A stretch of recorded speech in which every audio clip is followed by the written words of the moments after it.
Which does lead me to the elephant in the room, the measure which must be taken, one that is unavoidable: ending mass migration.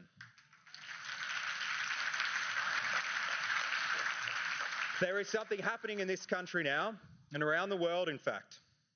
And despite the left-wing union movement's avid support for mass migration, the tide is turning. And I've heard the various arguments against mass migration, and each have substance: pressure on housing supply, increasing crime and violence in our streets, stagnation of workers' wages. The middle class is certainly under attack. But I believe at the core of it, mass migration is eroding the Australian way of life.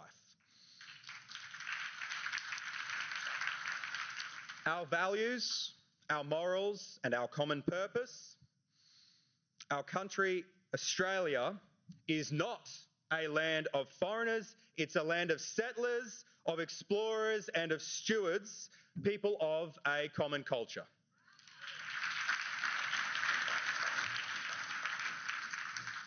And it's that shared culture that set this nation into motion 124 years ago.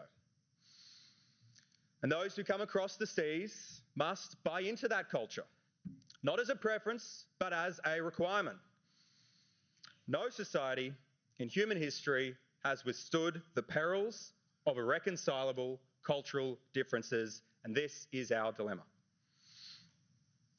Instead of a proud Australian people, we've become a collection of ethnic enclaves, whether it's Western Sydney, Melbourne City, or the suburbs of Logan. Mass migration is fundamentally changing who we are as a people and what we value. But for noticing this, you will be punished. The irony of our current politics shouldn't be lost on any of us. The Leader of the Opposition just admonished and then sacked an Indigenous Australian for standing up for her country in order to appease a group of foreigners.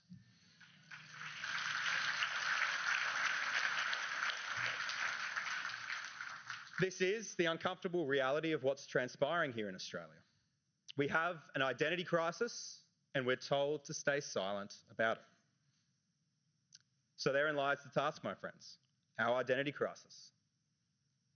What does it mean to be Australian? My answer, on which I've long reflected, is to be intrinsic to the rich body of Australian heritage. It is to defend and embody our foundational values, to progress the culture our founders forged. To be Australian is to honour the spirit of those who fought and gave their lives for our great southern land. It is to stand in front of one flag and be unashamedly Australia first.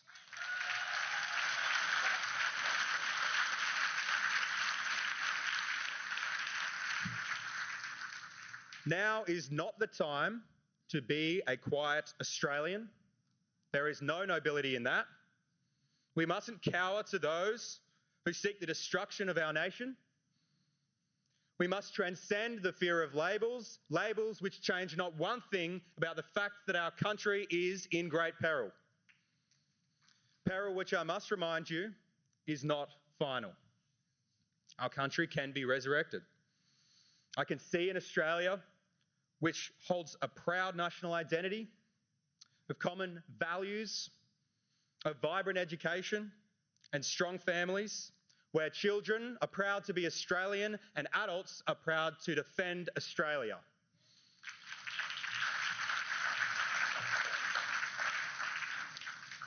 Now is the time that we must draw on our rich heritage, which brought us to be prosperous and free, a people striving for moral clarity, that though we'll fall short, as all humans do, our North Star shall remain always and guide us onward.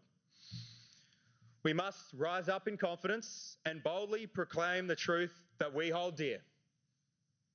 So, join a church, join a red union, fly the Australian flag, and let us become once more what our founding fathers so boldly proclaimed: one people, one destiny.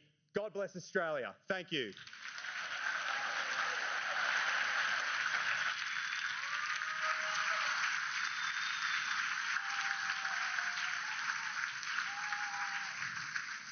Coming up next.